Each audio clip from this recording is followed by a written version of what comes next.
महात्मा बुद्ध एक गांव में ठहरे हुए थे।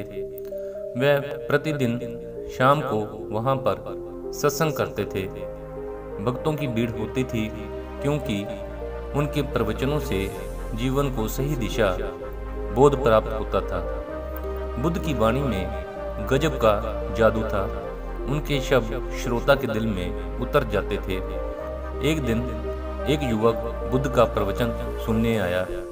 एक दिन जब प्रवचन समाप्त हो गया तो वह बुद्ध के पास गया और बोला, महाराज, मैं काफी दिनों से आपके प्रवचन सुन रहा हूँ, किंतु यहाँ से जाने के बाद मैं अपने गृहस्थ जीवन में वैसा सदाचरण नहीं कर पाता जैसा यहाँ से सुनकर जाता हूँ। इससे सत्संग के महत्व पर शंका भी होने लगती है।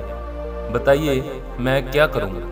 बुद्ध ने युवक को टोकरी देते हुए उसमें पानी भरकर लाने के लिए कहा। युवक टोकरी में जल भरने में असफल रहा। बुद्ध ने ये कार्य निरंतर जारी रखने के लिए कहा। युवक प्रतिदिन टोकरी में जल भरने का प्रयास करता किंतु सफल नहीं हो पाता। कुछ दिनों बाद बुद्ध ने उससे पूछा, इतने दिनों से टोकरी में लगातार जल डालने से क्या टोकरी में कोई फर्क नजर आया? युवक बोला, एक फर्क जरूर नजर आया है।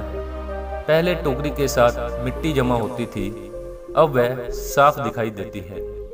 कोई गंदगी नहीं दिखाई देती है और इसके छेद पहले जितने बड़े नहीं रह गए, वह बहुत छोटे हो गए हैं।